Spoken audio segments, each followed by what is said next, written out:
अस्सलाम वालेकुम student, this is M S Khattak. आज हमारे पास है एमसीक्यूज।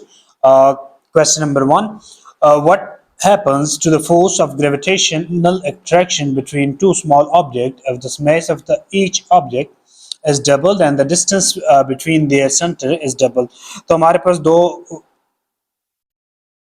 फोर्सेस के जो ग्रेविटेशनल फोर्स है दो स्मॉल ऑब्जेक्ट के दरमियान, अगर हम उसका मास भी डबल करें और डिस्टेंस भी डबल करें तो हमारे पास जो ग्रेविटेशनल फोर्स है वो हमारे पास क्या रह जाएगी।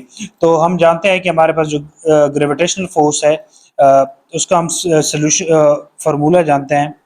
इधर हम सोल्यूशन लिखते हैं। हम जानते हैं कि जो ग्रेविटेशनल फोर्स है F is equal to G m1 m2 divide by r square. तो हमारे पास क्या आ जाएगा कि हमने मैस को भी डबल करना है और हमारे पास जो डिस्टेंस है ऑब्जेक्ट के दरमियान उसको भी हमने डबल करना है। ठीक है, तो हमारे पास आ जाएगा F इक्वल्स जी 2m1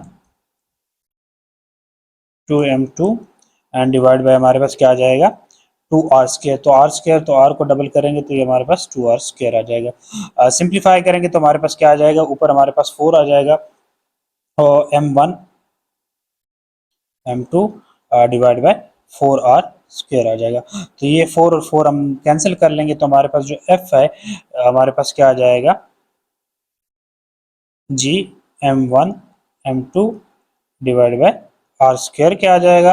और यही हमारे पास क्या है, किसकी इक्वल है, एफ की इक्वल है। तो ये जो न्यू फोर्स है, फॉर एग्जांपल हम इसको प्राइम कह देते हैं, तो ये न्यू फोर्स जो है ये हमारे पास किसकी इक्वल है, एफ के ही इक्वल है। तो हम कह सकते हैं कि हमारे पास जो ऑप्शन डी है वो हमारे पास करेक्ट है कि जब अभी हम दोनों मैसेज को डबल करेंगे और डिस्टेंस को डबल करेंगे बिटवीन देम तो हमारे पास जो फोर्स है वो वही रहेगी, यानी कि हमारे पास ऑप्शन जो डी है वो हमारे पास करेक्ट ऑप्शन है, रिमेन सेम। तो ऑप्शन डी हमारे पास करेक्ट ऑप्शन है।